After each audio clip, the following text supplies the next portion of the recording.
Hello students, क्या हाल चाल है। चलिए आइए आज के इस वन शॉट वीडियो में मैं आपको पढ़ाऊंगा रेडॉक्स रिएक्शन। तो जितने भी हमारे नीट के सेना हैं, नीट के योद्धा हैं, तो आप लोग घबराइए नहीं। ये वन शॉट वीडियो जो हम आप लोगों को प्रोवाइड कर रहे हैं बायो में, फिजिक्स में, केमिस्ट्री में, भाई ये देख के जाओ। कुछ नहीं भी आता तो बहुत कुछ आएगा और एक डिसेंट मार्क्स सिक्योर कर लोगे, क्योंकि जो लोग भी आपको पढ़ा रहे हैं ना वो अपने अपने फील्ड के एक्सपर्ट हैं और उनकी कोशिश यही है कि उनके इस वीडियो से आपको ज़्यादा से ज़्यादा फायदा हो। तो आज के इस वीडियो में मैं वन शॉट रेडॉक्स खत्म करूंगा। जाहिर सी बात है, टू द पॉइंट पढ़ेंगे, ज़्यादा डेप्थ में जाने की जरूरत भी नहीं है। कम से कम इस चैप्टर में आपको ऑक्सीडेशन स्टेट निकालना आ जाएगा। ऑक्सीडेशन स्टेट से रिलेटेड जितने भी ट्रिकी क्वेश्चंस होंगे वो देख लेंगे हम लोग, और redox balancing the most important. कई बार के पेपर में आप देखो तो रेडॉक्स बैलेंसिंग और उसके कोएफिशिएंट पूछे जाते हैं। तो हम शुरू करने जा रहे हैं, ठीक है, रेडॉक्स रिएक्शन। तो इसमें सबसे पहले समझना होगा कि ऑक्सीडेशन स्टेट का क्या मतलब होता है। देखो, ऑक्सीडेशन स्टेट का मतलब होता है चार्ज किसी भी एटम पर कितना आएगा जब वो एटम एक एलिमेंटल फॉर्म से कंपाउंड फॉर्म में कन्वर्ट हो रहा होगा। अब ये जो चार्ज आ रहा है ये रियल भी हो सकता है, मतलब एक्चुअल भी चार्ज हो सकता है, और ये हाइपोथेटिकल हो सकता है, काल्पनिक भी हो सकता है। रियल चार्ज तब आएगा जब सच में उस एलिमेंटल फॉर्म से कंपाउंड के फॉर्म में जाते वक्त इलेक्ट्रॉनों का लॉस या गेन होगा, मतलब जब आयनिक कंपाउंड बना। जाहिर सी बात है, जितने भी एटम हैं जब वो कंबाइन करते हैं रिएक्शंस में और प्रोडक्ट बनाते हैं या कोई दूसरे सब्सटेंस बनाते हैं, मॉलिक्यूल बनाते हैं, तो प्रोसेस के अंदर इलेक्ट्रॉनों का लॉस, गेन या शेयर तो हो ही रहा होगा। तो अगर इलेक्ट्रॉनों का लॉस या गेन हुआ, आयनिक कंपाउंड बनेगा। इलेक्ट्रॉनों का लॉस हुआ तो एक्चुअल पॉजिटिव चार्ज आएगा, इलेक्ट्रॉनों का गेन हुआ तो एक्चुअल नेगेटिव चार्ज आएगा। तो ये जो चार्ज एक एटम पर, ध्यान रहे मैं बार बार बोल रहा हूं एक एटम पर, the charge that appears on a single atom when it converts from the elemental form to the compounded form is called the oxidation state. ये सारी बात मैंने लिख रखी है पहले से ही। तो charge that appears on an atom when it converts from the elemental form to the compound form. Now this charge में बी रियल। अब रियल कब होगा? जब आयनिक कंपाउंड बनेगा। दिस चार्ज में बी हाइपोथेटिकल कब? जब कोवैलेंट कंपाउंड बनेगा। लाइक आपके पास HCl है, आपके पास वाटर है, तो इनमें कोई इलेक्ट्रॉनों की लॉस या गेन नहीं हुआ, इनमें इलेक्ट्रॉनों का लॉस गेन नहीं हो रहा है, शेयरिंग हो रहा है, पर फिर भी कुछ चार्ज आएगा on the account of electronegativity difference. हाँ, मतलब इस चैप्टर में थोड़ा बहुत EN डिफरेंस का ज्ञान होना चाहिए, वरना बच्चा गलत ही निकाल लेता है आंसर। ओके, सो मैंने ये बात आपको समझा दी। अब इस बात को समझते हैं कुछ एग्जाम्पल्स के साथ। मान लो बच्चों मेरे पास क्लोरीन है, तो क्लोरीन ना एलिमेंटल फॉर्म है, मतलब नेचर में बाय डिफॉल्ट क्लोरीन Cl2 के फॉर्म में पाया जाता है, मतलब इसने कोई इलेक्ट्रॉन लूज या गेन नहीं किया है। वैसे भी Cl और Cl में इलेक्ट्रोनेगेटिविटी का डिफरेंस नहीं है, तो ऑक्सीडेशन स्टेट होगा जीरो, कोई चार्ज ही नहीं, ऑक्सीडेशन स्टेट होगा जीरो। लेकिन मान लो इसने कंपाउंड बना लिया HCl। अब H और Cl में जाहिर सी बात है ये कोवेलेंट कंपाउंड है, इलेक्ट्रॉनों की शेयरिंग हुई होगी, पर फिर भी हम यहाँ कहेंगे H और Cl में Cl ज़्यादा इलेक्ट्रोनेगेटिव है, तो इस बॉन्ड की वजह से इस पर आएगा -1 और इस पर आएगा +1। तो ये जो चार्ज आ रहा है -1 +1 एक एक एटम पर, इसी को कहते हैं oxidation state. Oxidation state oxidation number में फर्क है, बाद में बात करेंगे, है ना। Cl2 की बात करें तो अगर ये कोई कंपाउंड NaCl बना रहा, NaCl, तो भैया ये आयनिक कंपाउंड है। सोडियम ने एक इलेक्ट्रॉन दिया तो +1 में कन्वर्ट हुआ, Cl ने इलेक्ट्रॉन लिया -1 में कन्वर्ट हुआ, तो भैया ऑक्सीडेशन स्टेट क्लोरीन का दोनों ही कंपाउंड में -1 है। फर्क इतना है कि ये कोवैलेंट नेचर का कंपाउंड है सर, तो ये जो आपने चार्ज दिखाया है ना क्लोरीन पर, ये हाइपोथेटिकल है, जबकि NaCl में ये जो चार्ज दिखाया है ना क्लोरीन पर, ये रियल है, because it is ionic compound. ये बात है, अब तो समझ आ गई ऑक्सीडेशन स्टेट का क्या मतलब होता है। आइए कुछ और एग्जांपल से समझते हैं। भैया Na है, Na ने कोई कंपाउंड बना लिया, कौन सा सर? NaBr, ठीक है, कोई चार्ज तो आएगा क्योंकि आयनिक है, और हम जानते हैं कि ये मेटल है, और मेटल हमेशा इलेक्ट्रोपॉजिटिव होते हैं, इलेक्ट्रॉन देते हैं, पॉजिटिव चार्ज लेके आते हैं, तो इस पर आएगा +1, इस पर आएगा -1। किस पर कितना चार्ज आएगा वो डिपेंड करता है कितने इलेक्ट्रॉनों का लॉस या गेन हुआ। सोडियम ग्रुप 1 में होता है, ग्रुप 1 वाले के पास वैलेंस इलेक्ट्रॉन 1 होता है, तो एक इलेक्ट्रॉन लूज करेगा, +1 का चार्ज आएगा। अच्छा, ओवरऑल मॉलिक्यूल पर चार्ज 0 होना चाहिए ना, तो जितना पॉजिटिव चार्ज आएगा उसी का ठीक उल्टा नेगेटिव चार्ज भी तो बना होगा, चाहे वो एक एटम की वजह से हो चाहे 2 एटम की वजह से। फिलहाल यहाँ एक ही ब्रोमीन है, तो उसी का टोटल चार्ज -1 हो जाएगा। क्लियर बात। अब आ जाओ Al पर। Al का मैंने कोई कंपाउंड बना दिया, सर कौन सा कंपाउंड? मान लो मैंने AlCl3 ले लिया, तो भाई एल्यूमिनियम भी मेटल है, इसने 3 इलेक्ट्रॉन दिया होगा, तो इस पर कितना चार्ज आएगा? +3। अब तुम कहोगे क्लोरीन का ऑक्सीडेशन स्टेट -3 है, गलत है। ऑक्सीडेशन स्टेट का मतलब पढ़ो, यहाँ पर क्या लिखा है? चार्ज होना सिंगल एटम, एक एटम का चार्ज बताना है भैया। अगर एक एल्यूमिनियम पर अकेले +3 है ना, तो ये 3 क्लोरीन मिल करके -3 का चार्ज संभाल रहे थे। 3 क्लोरीन ने मिलकर -3 का चार्ज संभाला, तो एक क्लोरीन पर कितना चार्ज आएगा? -1। तो ये भी भ्रम में मत रखना, यहाँ पर oxidation state by chance chlorine का पूछा जाए -1 का। फायदा यही है, फायदा यही है कि अगर कंपाउंड के अंदर 2 एटम्स हैं, किसी एक का पता है तो अगले का निकाला जा सकता है। 3 एटम है तो 2 का पता है तो तीसरे का निकाला जा सकता है, यही ध्यान रखना है। इसी को हम लोग आगे सीखेंगे। ब्रोमीन है, मैं ब्रोमीन के भी कई तरह के कंपाउंड बना सकता हूँ। मान लो फॉर एग्जाम्पल हम लोगों ने बना लिया है BrO3, ऐसा बना लिया BrO3, है ना। HbRO3 रख लो, ठीक है। HbRO3 में भी आप ब्रोमीन का ऑक्सीडेशन सेट निकालोगे तो फंस जाओगे। क्यों फंसोगे सर? यहाँ पर दो एलिमेंट है, तो आपको किन किन का पता होना चाहिए? हाइड्रोजन का और ऑक्सीजन का। तो थोड़ी देर में रूल्स लिखवाऊंगा कि किस एलिमेंट का ऑक्सीडेशन सेट कितना माना जाता है, ताकि हम दूसरे का निकाल सकें। मैं फिलहाल बता देता हूँ, हाइड्रोजन का यहाँ पर +1 है और ऑक्सीजन जनरली -2 पर होता है, ठीक। इसकी मदद से मुझे ब्रोमीन मिल जाएगा, क्योंकि एक रूल है कि मॉलिक्यूल हमेशा न्यूट्रल होना चाहिए था। तो अगर हाइड्रोजन का +1 है और 3 ऑक्सीजन का टोटल चार्ज -6 है, देखो भैया 3 ऑक्सीजन का हो गया कितना? -6, इसका कितना हो गया? +1 और -6 मिलकर -5, तो इस ब्रोमीन पे जाना चाहिए था +5, ऑक्सीडेशन स्टेट जल्दी से निकल जाता है। मतलब इसी को टीचर X वाले मेथड से लिखवाते हैं। क्रैश कोर्स है, मैं मान के चल रहा हूँ कि ये वीडियो कौन देख रहे हैं? जो नीट 2024 के एस्पिरेंट्स हैं, मतलब जिनको जल्दी से सीखना है, मतलब सीखे हुए, बोर भी नहीं हो गए। इतना बेसिक में भी जाके नहीं पढ़ाऊंगा, लेवल बढ़ा के पढ़ाऊंगा इसमें। आ रही बात समझ? तो ये +5 पर हो जाएगा। अब मैंगनीज की बात करें तो मैंगनीज के भी सर कई तरह के कंपाउंड बन सकते हैं। सर आपने KMnO4 बना दिया, पोटेशियम परमैंगनेट। सर आपने K2MnO4 बना दिया, पोटेशियम मैंगनेट। सर आपने MnO2 बना दिया। तो भाई इन सभी मैंगनीज के कंपाउंड में कुछ ना कुछ तो ऑक्सीडेशन स्टेट आएगा। मैंगनीज के शुरुआत में 0, Br2 के शुरुआत में 0, एल्यूमिनियम के शुरुआत में 0, सोडियम के शुरुआत में 0। प्योर फॉर्म में, एलिमेंटल फॉर्म में ऑक्सीडेशन स्टेट 0, किसी के साथ जब बॉन्डेड नहीं है तो। आ रही बात समझ? या फिर दो मेटल आपस में मेटालिक बॉन्डिंग करे, क्योंकि मेटालिक बॉन्डिंग में भी इलेक्ट्रॉनों का ना तो लॉस होता है ना तो गेन होता है, वहां पर भी ऑक्सीडेशन स्टेट 0 मानेंगे। कोई भी मेटल की बॉन्डिंग, कोई अलॉय उठा लो, कॉपर जिंक का मिक्सचर, कॉपर टिन का मिक्सचर, सोडियम और मरकरी का मिक्सचर, जिसको सोडियम एमालगम बोलते हैं, वहां भी मेटल की बॉन्डिंग हुई है। तो किसी भी मेटालिक बॉन्डिंग में ना तो इलेक्ट्रॉनों का शेयर है, ना तो गेन है, ना तो लॉस है, तो इसका मतलब ऑक्सीडेशन स्टेट 0। अब आ जाओ यहाँ पर, हाँ KMnO4 में हम सीखेंगे पोटेशियम का +1 होता है, एक ऑक्सीजन का -2 होता है। पोटेशियम का +1 होता है, ऑक्सीजन का -2 होता है, ऑक्सीजन का -2 होता है। भाई खुद ही निकालो ना। तो इसका हो गया +1, इसका हो गया -4। कमेंट में बताना इसका आंसर क्या हो जाएगा। इस वाले में सभी लोग बता ही देंगे, अपने आप मैच कर लेना। कमेंट कर लिया? अब सुन लो मुझसे, +7 आना चाहिए था, ठीक है ना, क्योंकि +1 हो गया, -8 हो गया, +1 -8 मिलकर के -7। नहीं आ रहा ना समझ? अरे पोटेशियम का +1, एक ऑक्सीजन का -2, तो 4 ऑक्सीजन का -8, +1 -8 मिल करके -7, तो मैंगनीज पे जाएगा +7, चार्ज बैलेंस हो जाएगा। इस वाले में देखो +2 -8, +2 -8, -6 हो गया, तो इसका +6 आना चाहिए, बस खत्म। इस वाले में एक ऑक्सीजन का सर कितना होता है? -2 होता है। कैसे पता? लिखवाऊंगा। और तुम ड्रॉपर्स हो यार, तुम नीट के लिए पढ़ रहे हो, तुम्हें पता है ये बात, ठीक है ना। बाकी अभी थोड़ी देर में रूल्स लिखवा भी दूंगा। -2 हो गया तो 2 का -4 हो गया, तो मैंगनीज का +4 हो जाएगा, बैलेंस। आ जाओ यहाँ पर एक बहुत ही इंपॉर्टेंट बात। अब हम जब इस चैप्टर तक पहुंचे होंगे तो केमिकल बॉन्डिंग पढ़ के पहुंचे होंगे। तो केमिकल बॉन्डिंग में हर एक मॉलिक्यूल का अगर वो कोवेलेंट कंपाउंड है तो स्ट्रक्चर पता है। तो मैं ये कह रहा हूँ स्ट्रक्चर के थ्रू भी ऑक्सीडेशन स्टेट निकाला जा सकता है। कैसे? पहले तो ये समझो, हाइड्रोजन और ऑक्सीजन में, हाँ इस चीज के लिए इलेक्ट्रोनेगेटिविटी का कॉन्सेप्ट आना चाहिए कि कौन ज्यादा इलेक्ट्रोनेगेटिव है, कौन कम इलेक्ट्रोनेगेटिव है। Left to right periodic table में जाने पर इलेक्ट्रोनेगेटिविटी बढ़ जाती है, ऊपर से नीचे आने पर इलेक्ट्रोनेगेटिविटी घट जाती है। ऑब्वियसली हाइड्रोजन और ऑक्सीजन में ऑक्सीजन ज्यादा इलेक्ट्रोनेगेटिव है, ऑक्सीजन पे नेगेटिव ऑक्सीडेशन स्टेट आएगा, हाइड्रोजन पे पॉजिटिव आएगा। हाइड्रोजन के पास एक ही इलेक्ट्रॉन होता है, एक ही वैलेंस इलेक्ट्रॉन है, या तो एक गेन करेगा या तो एक लूज करेगा, या तो +1 या तो -1, हद से हद 0 जब वो प्योर फॉर्म में है, जब वो एलिमेंटल फॉर्म में है। खैर, तो ऑक्सीजन ज्यादा इलेक्ट्रोनेगेटिव है तो हाइड्रोजन कम इलेक्ट्रोनेगेटिव है। हाइड्रोजन का +1 लेंगे, एक हाइड्रोजन का +1, दो हाइड्रोजन का +2, तो ऑक्सीजन पर आएगा -2। सिमिलरली नाइट्रोजन और हाइड्रोजन में नाइट्रोजन ज्यादा इलेक्ट्रोनेगेटिव है, एक हाइड्रोजन का +1 लेंगे तो 3 हाइड्रोजन का +3 लेंगे, नाइट्रोजन का -3 लेंगे। CO2 में सर ऑक्सीजन ज्यादा इलेक्ट्रोनेगेटिव कितना होता है इसका? -2, तो 2 का -4, कार्बन पे +4। ये जो बता रहा हूँ अभी लिख रहा हूँ, नियम सिखाऊंगा, अभी और क्वेश्चन आएगा, टेंशन लेने वाली बात नहीं है। लेकिन मैं कह रहा था इसको स्ट्रक्चर से भी बनाया जा सकता था। वाटर बेंड शेप का होता है भाई, ये रहा, 2 लोन पेयर भी होता है, हाइड्रोजन बॉन्डिंग करता है वगैरह वगैरह, 104 डिग्री का बॉन्ड एंगल है, ये सारी बातें वहां पर है। sp3 हाइब्रिडेशन है, बेंड शेप है, ठीक है ना। अमोनिया की बात करें तो नाइट्रोजन है, नाइट्रोजन से जुड़ा हुआ 3 हाइड्रोजन है, पिरामिडल शेप होता है, sp3 हाइब्रिडेशन होता है, 107 डिग्री का बॉन्ड एंगल होता है। लोन पेयर बॉन्ड पे रिपल्शन कम है, यहाँ पर लोन पे रिपल्शन भी है, लोन पेयर बॉन्ड पे रिपल्शन ज्यादा है। ओके, अब यहाँ पर देखिए, अगर हम लोग, खैर ये क्या बोल रहा हूँ मैं, रेडॉक्स के लिए नहीं बोल रहा हूँ, ठीक है ना। नए बच्चे सुन करके परेशान मत हो, आप ऑक्सीडेशन नंबर निकालना सीखे, बाकी हमारी बड़े लोगों की बातें मत सुनो, ठीक है ना। OH बॉन्ड की अगर हम लोग बात करें तो OH बॉन्ड में हाइड्रोजन कम इलेक्ट्रोनेगेटिव है, इस पर एक बॉन्ड की वजह से तुम +1 का चार्ज दोगे तो ऑक्सीजन पर आएगा -1। बॉन्डिंग वाला नियम ये करना कि अगर स्ट्रक्चर पता है तो एक बॉन्ड तोड़ोगे ना तो +1 -1 आएगा। किस पे +1? जो कम इलेक्ट्रोनेगेटिव, किस पे -1? जो ज्यादा इलेक्ट्रोनेगेटिव है। भाई इसको भी तोड़ो, इसको भी तोड़ो, +1 -1 मिला करके ऑक्सीजन पर कितना चार्ज टोटल आ गया? -2। देखो बैलेंस हो गया। अरे दोनों बातें एक ही है यार। अब अमोनिया में नाइट्रोजन हाइड्रोजन में हाइड्रोजन कम इलेक्ट्रोनेगेटिव है तो एक बॉन्ड की वजह से +1 इधर -1, यहाँ पे +1 इस पर -1, यहाँ पर +1 यहाँ पर -1, तो नाइट्रोजन का टोटल ऑक्सीडेशन स्टेट निकल के आता है -3, यहाँ आता है -2।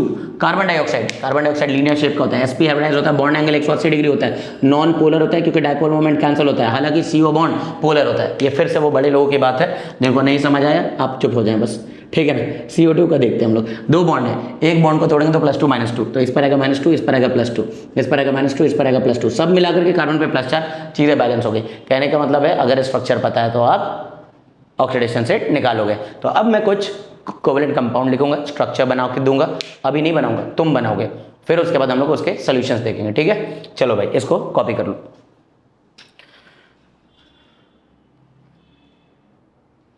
हाँ तो बच्चों, मैंने कहा था अभी कि स्ट्रक्चर अगर पता तो ऑक्सीडेशन सेट निकालना आसान है। मैंने कुछ बोर्ड पे सवाल रखे हैं, इसमें इन मॉलिक्यूल्स का आप स्ट्रक्चर बनाएंगे, स्ट्रक्चर बना करके ऑक्सीडेशन सेट निकालो और एक बार डायरेक्ट भी निकालो। हाँ ये मान के चलना ऑक्सीजन है तो -2 पर, हाइड्रोजन है तो +1 पर, ठीक है, करके देखो। चलो जी, स्ट्रक्चर आपके सामने है, कुछ के बनाए हैं कुछ के नहीं भी बनाए हैं। तो ये सब स्ट्रक्चर केमिकल बॉन्डिंग में हम लोग पढ़ लेते हैं। कार्बन सब ऑक्साइड दिया हुआ है, अब कार्बन सब ऑक्साइड में मैंने स्ट्रक्चर बना दिया है, ठीक है ना। हाइब्रिडाइजेशन निकालना आता होगा मेरे ख्याल से, अगर कार्बन 2 पाई बॉन्ड बना रहा है तो sp हाइब्रिडाइज्ड है, sp हाइब्रिडाइज्ड है और sp हाइब्रिडाइज्ड है, मतलब इन तीनों कार्बन में इलेक्ट्रोनेगेटिविटी का फर्क नहीं है, तो कोई ज़्यादा इलेक्ट्रोनेगेटिव नहीं, कोई कम इलेक्ट्रोनेगेटिव, तो इनके बीच का बॉन्ड पोलराइज मत कर देना। अब इसमें आओ, कार्बन ऑक्सीजन बॉन्ड में इलेक्ट्रोनेगेटिविटी का डिफरेंस है, तो ऑक्सीजन ज़्यादा इलेक्ट्रोनेगेटिव है, तो 2 बॉन्ड की वजह से इस पर आएगा -2, इस पर आएगा +2, पर कार्बन कार्बन के बीच का बॉन्ड पोलराइज नहीं होगा, तो यहाँ से चार्ज 0 आएगा और इस साइड से भी चार्ज 0 आएगा, क्योंकि ये भी sp है ये भी sp है, दोनों का शेयर्ड इलेक्ट्रॉन बिल्कुल बीच में पड़ा था। लेकिन इस साइड से अगर हम लोग देखेंगे तो इस वाले पर आएगा -2, इस वाले पर आएगा +2, ठीक। तो पता तो चल गया कि एक कार्बन का ऑक्सीडेशन स्टेट +2 है, अगले का 0 है, अगले का +2 है। ये आया हुआ सवाल है, कॉम्पिटिशन में जाके देख लेना भाई, ठीक है ना। एक चीज़ और बताता हूँ, अगर पूछ रहा है इंडिविजुअल ऑक्सीडेशन सेट, क्या पूछ रहा है, इंडिविजुअल, मतलब जानबूझ करके बच्चों मैंने ऐसे सवाल दिए हैं जिसमें एक से ज़्यादा एटम है जिसका ऑक्सीडेशन सेट पूछा गया, मतलब हमसे किसका पूछा गया, कार्बन का, और कार्बन कितने हैं, 3, तो अगर इंडिविजुअल पूछेगा तो मुझे तीनों का ही तो बताना पड़ेगा। तो individual oxidation state of carbon will be +2, 0, +2। लेकिन बच्चों एक चीज़ और पूछा जा सकता है, average oxidation state. So average मतलब क्या, एवरेज मतलब क्या कि जितने भी एटम है उनका oxidation state divide by the number of atom. तो कहने का मतलब क्या हो जाएगा, +2, +0 एंड +2, इन तीनों को जोड़ा और टोटल एटम से डिवाइड कर दिया, तो ये हो गया +4/3। तो ये +4/3 जो आया है ये तीनों कार्बनों के ऑक्सीडेशन स्टेट का एवरेज है, क्योंकि जरूरी नहीं है कि सारे के सारे कार्बन सेम ऑक्सीडेशन स्टेट पर है। इसी को ऑक्सीडेशन नंबर कह दिया जाता है, ऑक्सीडेशन नंबर। तो जनरली ऑक्सीडेशन नंबर अगर कह रहा है तो सभी एटम का एवरेज बताना होता है। बात समझ आ गई क्या, यही फर्क होता है ऑक्सीडेशन स्टेट और ऑक्सीडेशन नंबर में। अब वो सवाल के हिसाब से डिपेंड करता है, अगर C3O2 आया और लिखा what is oxidation number of carbon, तो 4 ऑप्शन में अगर ऐसा कुछ लिख रहा है इंडिविजुअल 3 बना करके ऑप्शन में नहीं दिया है, इसका मतलब यही बताना था +4/3। और ये चीज़ कैसे मिलती है, वही एक्स वाले मेथड से जो अब तक हम लोग कर रहे थे कि भाई एक ऑक्सीजन का चार्ज कितना होता है, -2, तो 2 का कितना हो जाएगा, -4, तो 3 कार्बन पे कितना आएगा, +4, 3 कार्बन पे कितना आएगा, +4, तो 1 कार्बन पर कितना आएगा, +4/3। वही चीज़ उसको x की तरह ऐसा सिखाया जाता है, कैलकुलेटेड ऑक्सीडेशन जो मैं कह रहा हूँ कि 3 कार्बन का मान लिया 3x, 2 कार्बन को गया 2 × -2 = 0, मतलब 3x = +4, तो x की वैल्यू हो जाएगी +4/3, ये इसका आंसर हो जाएगा। ये एवरेज है, हमेशा ध्यान रख लेना। कई बार ऐसे आता है, what is the sum of oxidation state of the 3 carbons, sum of oxidation state of 3 carbon, मतलब x + x + x, मतलब 3x बताना है, 3x = 4। ये है क्या, sum of oxidation state of all the 3 carbons, इन तीनों ही कार्बनों के ऑक्सीडेशन सेट को जोड़ करके +4 बन गए। ऐसे भी क्वेश्चन आया हुआ है, ध्यान रखना तुम। अब आ जाओ Br3O8 पर, Br3O8 पर चलेंगे तो ये देखो ब्रोमीन 3 तरफ से ऑक्सीजन से जुड़ा है, एक तरफ ब्रोमीन से जुड़ा हुआ है, तो ये वाला बॉन्ड मत पोलराइज करो 3 तरफ से। इस 2 बॉन्ड की वजह से इस पर आएगा -2, ऊपर वाले पर आएगा -2, इस पर आएगा +6। अगले वाले को ध्यान से देखो, इधर से नहीं टूटेगा, इधर से नहीं टूटेगा, ऊपर से आएगा -2, इधर से आएगा -2, तो बीच वाले पे आएगा +4, और इधर से आएगा -2, इस पर आएगा +6। तो इंडिविजुअल ऑक्सीडेशन सेट कितना हो गया, +6, 4 और 6, तो एवरेज कितना बना, 3x की वैल्यू कितनी बनी। अगर हम मान लेते हैं x है, हालांकि तीनों x नहीं है, एक x है तो एक y है तो एक z है, x है तो y है तो x है, तीनों सेम हो भी सकता है और नहीं भी हो सकता है, लेकिन सम जब निकालते हैं तो हम लोग सेम मान लेते हैं कि let the oxidation set of 1 bromine be x, तो 3 का कितना हो जाएगा, 3x। अब 3x = कितना आ जाएगा, 6 4 10 6 16 +16, तो एक का एवरेज कितना आ जाएगा, +16/3। ये एक का एवरेज है, एक्चुअल नहीं है। बोलो बात समझ आ रही क्या, पता ये चला कि अगर मॉलिक्यूल में एक से ज़्यादा सिमिलर एटम है तो जो तुम ये निकाल रहे हो ना x, ये एवरेज है। आगे H2SO4 सब लोग जानते हैं सल्फ्यूरिक एसिड टेट्राहाइड्रल होता है। भाई ये सल्फर कितने तरफ से घिरा हुआ है? 4 तरफ से। कितने बॉन्ड से? सर ऊपर 2 बॉन्ड से -2, नीचे वाले में 2 बॉन्ड से -2, इधर वाले में -1 इधर से आएगा ना, तो इस वाले में तो +1 जाएगा। हाँ वो इस ऑक्सीजन पे टोटल -2 आएगा हाइड्रोजन की तरफ से भी, इस पर भी इधर से तोड़ेंगे तो कितना आएगा? इधर से -1, इस पर +1, इस पर +1, इधर से +1 और इधर से आ गया +2 एंड +2, सब मिलाकर के कितना आएगा? +6। तो स्ट्रक्चर से भी निकाल सकते हो और यही चीज़ एक्स वाले टर्म में भी निकाल सकते हैं। अभी एक्स वाला टर्म क्या है वो समझेंगे। अब अगर मान लो H2SO5 आ गया तो यार H2SO4 का स्ट्रक्चर ये था, तो एक ऑक्सीजन और हाइड्रोजन के बीच में भी एक परऑक्सी लिंकेज बना दो। इस चीज़ को हम लोग क्या बोलते हैं? सब लोग जानते होंगे, ड्रॉपर्स हैं, परऑक्सी लिंकेज। क्या कहते हैं इसको? परऑक्सी लिंकेज। ये परऑक्सी लिंकेज है। तो परऑक्सी लिंकेज में देखो जरा, इस साइड से तो ये बॉन्ड टूटेगा, तो इस पर आएगा +1 -1, और बीच में तो नहीं टूटेगा क्योंकि दोनों ऑक्सीजन है। इस साइड से ये बॉन्ड टूटेगा तो इस पर आएगा +1, इस पर आएगा -1। इसको हम परऑक्सी लिंकेज कहते हैं, जिस पर ऑक्सीजन का ऑक्सीडेशन स्टेट -1 होता है। और किसी भी कंपाउंड में अगर एक परऑक्सी लिंकेज है तो 2 ऑक्सीजन -1 वाले होंगे, हमेशा याद रखना, 2 ऑक्सीजन -1 वाले एक परऑक्सी लिंकेज की वजह से।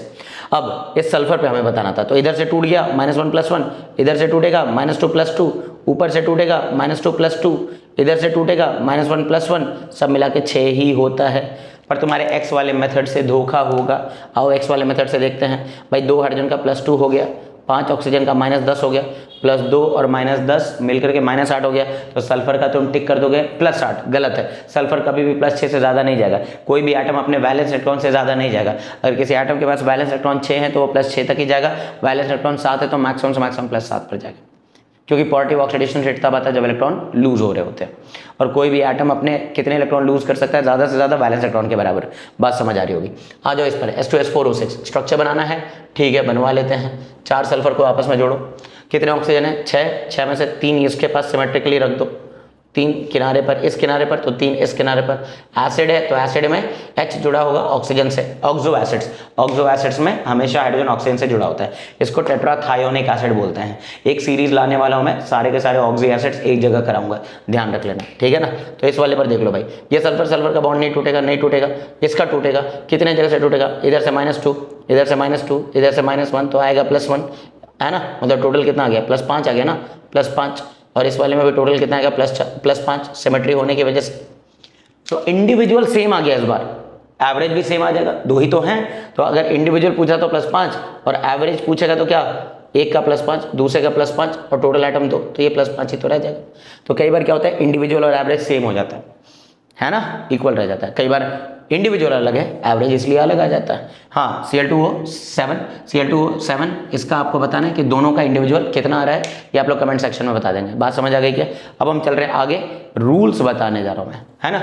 इस वाले पर +5, -2 +5 ++, ठीक है, +5 आ जाएगा इस वाले में। इधर से देखिए आप लोग कितना हो जाएगा? +12 और 2, ठीक है, -12 और 2 -10, तो ये 2.5 हो जाएगा ना। 4 है बच्चों, एवरेज सॉरी 4 से डिवाइड कर दो तो ये कितना हो जाएगा? 10/4 + 2.5, ये गलत था, सही हो गया, ठीक है ना।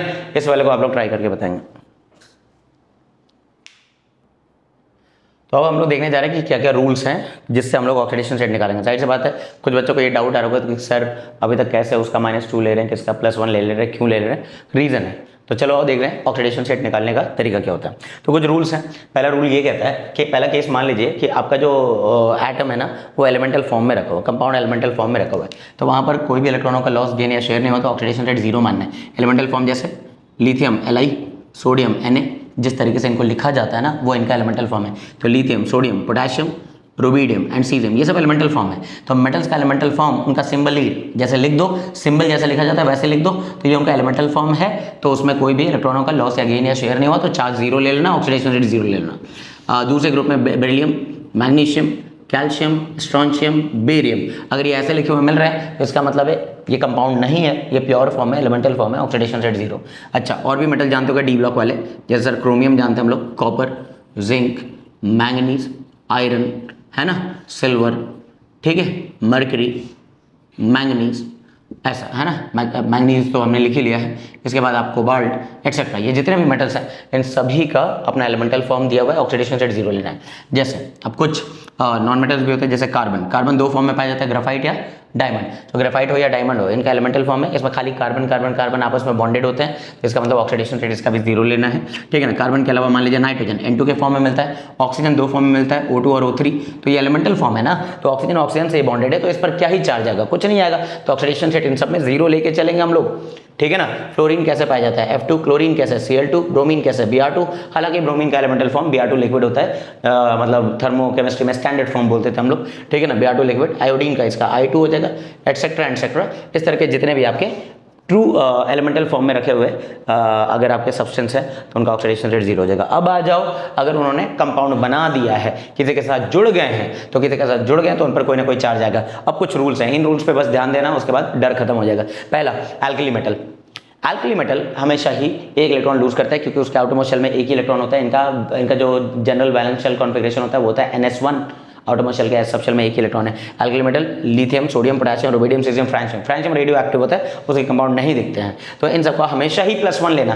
क्या, ऑक्सीडेशन रेट, और ऑक्सीडेशन रेट का मतलब एक एटम का चार्ज, सबका नहीं, एक एटम का चार्ज। जैसे एग्जाम्पल अगर हम लोग लें इसमें, सर कुछ एग्जाम्पल दीजिए। जैसे मान लो सोडियम के कई तरह के कंपाउंड है, NaCl, मान लो किसी ने बोला Na2SO4, किसी ने बोला Na3PO4, ठीक है ना। पोटेशियम का K3Al(F6), ठीक है, मान लो मैंने लिख दिया Na2ZnOH4, इस तरह का भी कॉम्प्लेक्स सॉल्ट बना दिया, कोई भी है ना, K3CrF6 कॉम्प्लेक्स सॉल्ट के अंदर भी कैसा भी हो। तो इन सभी में जो अल्कली मेटल्स है उनका ऑक्सीडेशन रेट हमेशा 1 होगा। एक सोडियम +1, 2 सोडियम है, अरे टोटल चार्ज +2 है, ऑक्सीडेशन रेट +1 ही बोलना। Oxidation rate is what, charge on a single atom, एक एटम का चार्ज, तो 2 सोडियम का +2 हो गया, हाँ एक का +1 था। 3 सोडियम है, कोई बात नहीं, ऑक्सीडेशन रेट पूछेगा तो +1 बताएंगे, ठीक है ना। पोटेशियम का +1 बताएंगे, सोडियम का +1 बताएंगे, पोटेशियम का +1। So none of the alkali metal can ever exhibit oxidation state other than +1 in any compound, ठीक है ना।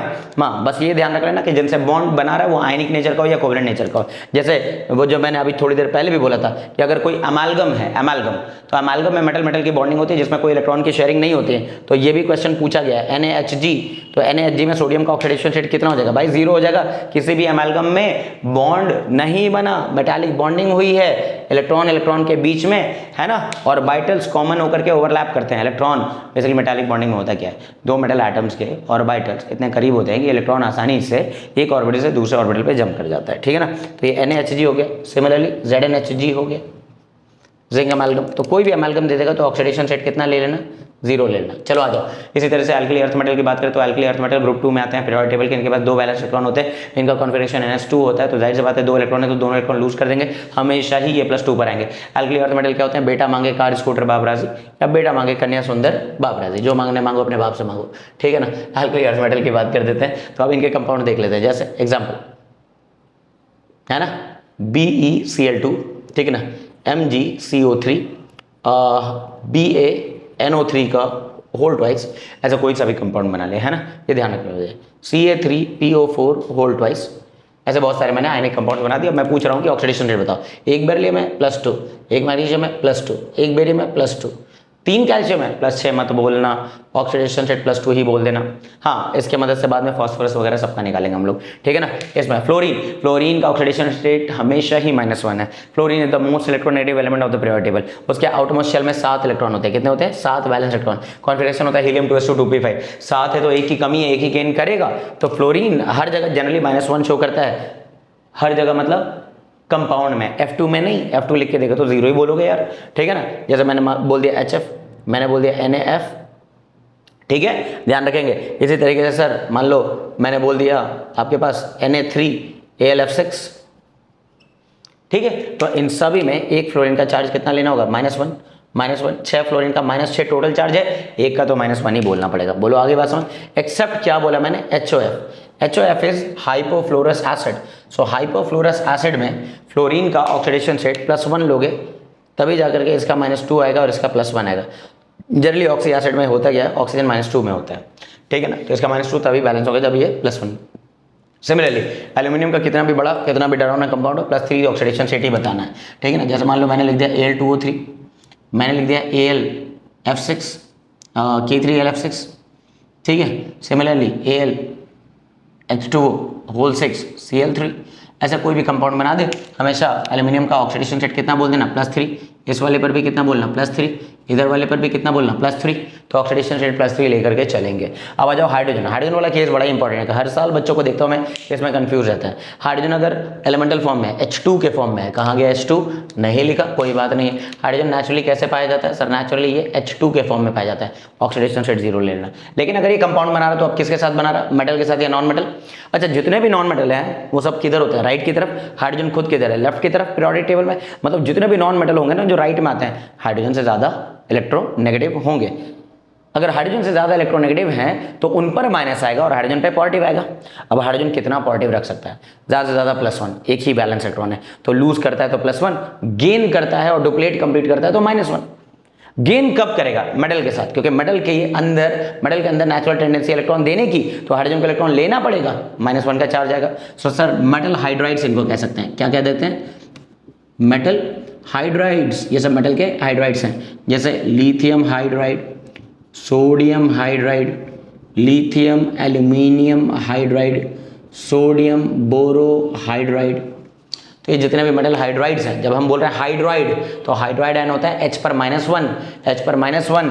तो सर लिथियम का तो आपने बोल ही दिया +1 होता है, तो इस पर -1 जाना चाहिए। सोडियम का हमेशा +1 होता है, तो इस पर -1 आना चाहिए। इस पर +1 होता है, इस पर +3 होता है, 2 रूल लिखे हुए हैं ऊपर, +4 हो गया, तो 4 हाइड्रोजन का -4 हो गया, 1 पर -1 हो गया।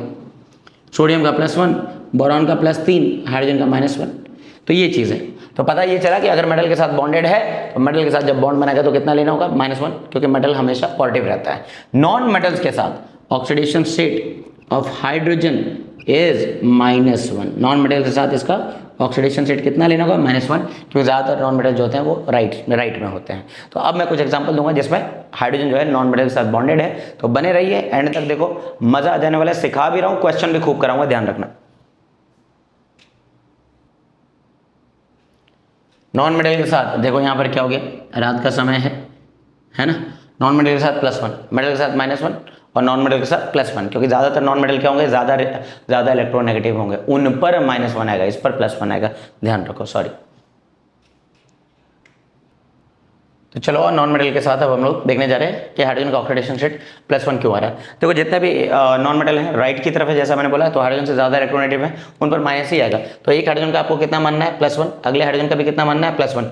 जैसे मैंने क्या किया है, बड़ा ही सिस्टमैटिक बना दिया है। सेकंड पीरियड के एलिमेंट है बोरॉन, कार्बन, नाइट्रोजन, ऑक्सीजन और फ्लोरीन, लेकिन बाकी हाइड्रोजन भी ले लिया, ऑक्सीजन की फैमिली का सल्फर ले लिया, नाइट्रोजन की फैमिली का फॉस्फोर ले लिया और इनका हाइड्रोजन के साथ कंपाउंड बना दिया। सो इसको बोरेन कहते हैं, इसको डाइबोरेन कहते हैं। ये मिथेन है, ये इथेन है, इथीन है, इथाइन है और बेंजीन है। बेसिकली कार्बन के ही हाइड्रोकार्बन्स कहलाते हैं ये। अब नाइट्रोजन के कुछ हाइड्राइड्स बना दिए, कुछ एसिड बना दिए, इसको हाइड्रोजोइक एसिड बोलते हैं, HN3। चलिए ये हमें क्या करना है, हाइड्रोजन का अगर पता हो गया कि नॉन मेटल के साथ +1 है तो उस नॉन मेटल का ऑक्सीडेशन स्टेट निकाल पाओगे, मतलब उसके एक एटम पर चार्ज निकाल पाओगे। तो भैया एक हाइड्रोजन का +1 है तो 3 हाइड्रोजन का +3 है, तो बोरॉन पर -3 है, एक हाइड्रोजन पर +1 है तो 6 पर +6 है, तो 2 बोरॉन पर -6 है, 2 बोरॉन पर -6 तो 1 पर -3 है। ऐसे करो ना, क्या एक्स वाला मेथड लगाओगे भाई, टाइम वेस्ट करोगे। एक हाइड्रोजन का +1 है तो 4 का +4 है, तो कार्बन पे -4 है। एक हाइड्रोजन का +1 है तो 6 का +6 हो जाएगा, तो 2 कार्बन पे -6 हो जाएगा, एक कार्बन पे -3 हो जाएगा। एक हाइड्रोजन का +1 है तो 4 का +4 हो जाएगा, तो 2 कार्बन पे -4 हो जाएगा, एक कार्बन पे -2 हो जाएगा। इस वाले पर अगर +1 है, अरे एक पर +1 है तो 2 पर +2 है, तो 2 कार्बन पे -2 है, तो एक कार्बन पे -1 है, चार्ज बैलेंस हो जाएगा। एक हाइड्रोजन पे +1 है तो 6 पे +6 है, तो 6 कार्बन पे -6 है, तो 1 पर -1 हो जाएगा, चार्ज बैलेंस हो जाएगा। बस यही कर रहा हूँ मैं, और कुछ नहीं, एक्स वाला ही मेथड है बच्चों। अब नाइट्रोजन और हाइड्रोजन, जैसे इस वाले को अमोनिया कहते हैं, तो अमोनिया के अंदर एक हाइड्रोजन का +1 तो 3 का +3, तो नाइट्रोजन का -3। इसको हम लोग क्या बोलते हैं, हाइड्रोजीन। तो एक कार्बन पे, एक हाइड्रोजन पे +1 तो 4 हाइड्रोजन पे +4, तो 2 नाइट्रोजन पे -4, तो हर नाइट्रोजन पर -2। ये है हाइड्रोजोइक एसिड HN3। और हाइड्रोजोइक एसिड का ही अगर कोई अनायन बनाए, H+ निकाल दे तो N3- अजाइड आयन, तो अजाइड आयन का कॉरेस्पॉन्डिंग कॉन्जुगेटेड एसिड है, या यूं कह दो अजाइड आयन हाइड्रोजोइक एसिड का कॉन्जुगेट बेस है। कॉन्जुगेट एसिड बेस तो पता ही होगा यार, है ना। तो एक हाइड्रोजन का +1 हो जाएगा तो 3 नाइट्रोजन पे -1 हो जाएगा, 3 नाइट्रोजन पे -1 हो जाएगा, एक नाइट्रोजन पर -1/3 हो जाएगा। ध्यान रखने वाली बात है, पूछा गया सवाल है। या अजाइड पे भी पूछता तो यही बात है, oxidation state is a charge on a single atom. तो अजाइड आयन में नाइट्रोजन का ऑक्सीडेशन स्टेट पूछे तो 3 नाइट्रोजन पे -1 हो गया, एक नाइट्रोजन पर -1/3 हो जाएगा। आगे आ जाओ इसमें। अब ऑक्सीजन से रिलेटेड है, ऑक्सीजन का एक कंपाउंड H2O वाटर होता है, ये है ना, हाइड्राइड्स ऑफ ऑक्सीजन कहलाते हैं। पी ब्लॉक ग्रुप 16 में पढ़ाया जाता है, हाइड्राइड्स ऑफ हैलोजन कहते हैं इसको। एक ऑक्सीजन पर आएगा सर, देखिए एक हाइड्रोजन पर +1 लीजिए, 2 पर +2 लीजिए तो इस पर -2 लीजिए। अरे एक हाइड्रोजन पे +1 तो 2 हाइड्रोजन पे +2 तो 2 ऑक्सीजन पे -2 तो हर ऑक्सीजन पे -1। परऑक्साइड देखो फिर से वही बात आ गई, किसी भी परऑक्साइड में ऑक्सीजन का ऑक्सीडेशन रेट -1 होता है। वो शुरुआत ऐसे ही हुई थी H2SO5, कुछ याद आ रहा होगा। अब हाइड्रोजन का ले लो +1, फ्लोरीन का -1, हाइड्रोजन का +1, क्लोरीन का -1, +1 -1 +1 -1। H2S में एक हाइड्रोजन का +1, 2 का +2 तो इस पर -2। PS3 फॉस्फीन, फॉस्फीन तो 1 पर +1 तो 3 पे +3 तो फॉस्फोरस पर -3। अब आ जाओ ऑक्सीजन के रिगार्डिंग, ये भी रूल्स बच्चे बड़े कंफ्यूज होते हैं इस रूल में भी, है ना। पूछते हैं कि सर कैसे पता चलेगा कहाँ -2 है कहाँ +2 है। भाई देखो जनरल ऑक्सीडेशन स्टेट ऑक्सीजन का -2 ही होता है। अब ये चीज़ कहाँ आती है, हर मेटल का ऑक्साइड में, मेटल का ऑक्साइड जैसे सोडियम का ऑक्साइड Na2, लिथियम का ऑक्साइड Li2 फर्स्ट ग्रुप के हैं। सिल्वर भी +1 पर होता है तो Ag2। ग्रुप 2 वाले जैसे बेरिलियम का ऑक्साइड BeO, मैग्नीशियम का ऑक्साइड MgO, कैल्शियम का ऑक्साइड CaO, जिंक का ऑक्साइड ZnO। कॉपर के 2 ऑक्साइड होते हैं, cuprous oxide Cu2O, cupric oxide CuO। Aluminium के Al2O3, क्रोमियम के Cr2O3। ऐसा तो बहुत सारे लिखते रह जाऊंगा मैं, Mn2O6, Mn2O7। इनसे क्या ही मतलब है, इन पर आपको बस करना क्या है कि अगर ये ऑक्साइड्स हैं तो ऑक्साइड्स पे ऑक्सीजन का -2 लेना है। आयरन के 2 ऑक्साइड FeO, Fe2O3। इनफैक्ट एक मिक्स्ड ऑक्साइड होता है Fe3O4, मिक्स ऑक्साइड होता है Fe3O4। जब मैं ऑक्साइड बोल रहा हूँ, है ना, ऑक्साइड तो -2 लेना है। भाई देखो वैसे भी एक सोडियम का कितना होता है +1 तो 2 का कितना होगा +2 तो ऑक्सीजन पर आ जाएगा -2। एक लिथियम का कितना होता है +1 तो 2 का +2 तो -2। एक सिल्वर पे कितना होता है +1 तो 2 पर +2 तो -2। एक बेरिलियम पे ही अकेले +2 तो इस पर -2। एक मैग्नीशियम पर अकेले +2 तो इस पर -2। कैल्शियम पे अकेले +2 तो इस पर -2। जिंक का पता चल गया +2 -2, बोलो है या नहीं। यहाँ पर क्या हो जाएगा, एक ऑक्सीजन का -2 तो 2 कॉपर पे +2 तो हर कॉपर पे +1, बोलो ठीक है। Mn2O7 एक ऑक्सीजन पे -2, 7 का -14।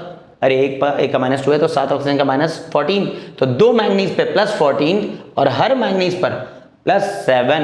इस तरह से करना होता है भैया, बड़ा ही आसान है ये, ठीक है ना। अब नॉन मेटल का ऑक्साइड, नॉन मेटल का ऑक्साइड जैसे कार्बन मोनोऑक्साइड, कार्बन डाइऑक्साइड।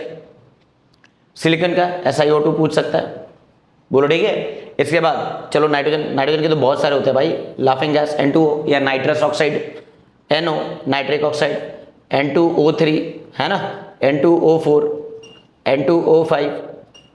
आ रही बात समझ, तो ये सब के सब नाइट्रोजन के ऑक्साइड हो गए। फिर इसके बाद सल्फर के 2 ऑक्साइड SO2, SO3, हैलोजन के ऑक्साइड Cl2O6, Cl2O7। अरे फायदा ये है ना कि इन सभी में 2 ही एलिमेंट है तो एक का अगर ऑक्सीडेशन सेट पता चल गया तो दूसरे का तो निकाल ही दोगे। जब मैं कह ही रहा हूँ कि ये ऑक्साइड्स हैं तो ऑक्साइड्स में हमेशा -2 लेके चलना है। जैसे यहाँ ऑक्सीजन का -2 तो कार्बन का +2, एक ऑक्सीजन का -2 तो 2 ऑक्सीजन का -4 तो एक कार्बन का +4। सिलिकॉन डाइऑक्साइड में एक ऑक्सीजन का -2, 2 पर -4 तो इस पर +4। N2O ये सब अच्छे हो गए।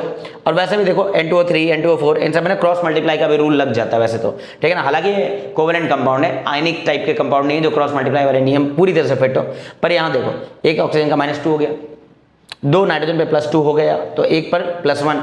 अब नाइट्रोजन और ऑक्सीजन में ना ऑक्सीजन ही ज्यादा इलेक्ट्रोनेगेटिव होता है तो उसी पर तो माइनस का चार्ज आएगा। अरे हाँ या ना, बोलते रहना। इसका हो जाएगा -2, इसका हो जाएगा +2। N2O3 में -2, 3 का -6, 2 का +6, 1 का +3 तो नाइट्रोजन का ऑक्सीडेशन रेट +3 है। अरे 4 ऑक्सीजन का -8 हुआ तो 2 नाइट्रोजन पे +8 हुआ, एक का कितना हो जाएगा +4। तो इस तरह से तुम लोग भी ट्राई कर लोगे यार अब तो, है ना। अब ये तो हो गया आपका क्या, नॉन मेटल के ऑक्साइड। अब किसी भी एल्कली में, एल्कली मतलब हाइड्रोक्साइड्स में, देखो मेटल ऑक्साइड को पानी में घोल दोगे तो मेटल ऑक्साइड को पानी में घोलने पर मेटल का हाइड्रोक्साइड बन जाएगा, अल्कली सोल्यूशन बन जाएगा। हाइड्रोलिसिस में ऑक्सीडेशन नंबर नहीं बदलता है, ध्यान रख लेना। तो हाइड्रोलिसिस रिएक्शन कोई रिडॉक्स टाइप का रिएक्शन नहीं होता, ऑक्सीडेशन नंबर उसमें बदलता नहीं है। तो सोडियम ऑक्साइड को पानी में घोलने पर sodium hydroxide, potassium hydroxide, calcium hydroxide, aluminium hydroxide, इस तरह से जितने भी आपके पास हाइड्रोक्साइड है इन सभी में ऑक्सीडेशन स्टेट देखो। सोडियम का वैसे भी तुमने फिक्स कर लिया +1। हाइड्रोक्साइड में ऑक्सीजन से जुड़ा हुआ हाइड्रोजन, ऑक्सीजन से जुड़ा हुआ हाइड्रोजन, नॉन मेटल से जुड़ा हुआ हाइड्रोजन, तो नॉन मेटल से जुड़ा हुआ है सर तो इस पर डालिए +1 तो 2 का हो गया +1 तो ऑक्सीजन का अपने आप आ गया -2। पोटेशियम का +1, हाइड्रोजन जुड़ा ऑक्सीजन से तो इस पर लीजिए +1 तो इस पर -2। बैलेंस होना ही होना है।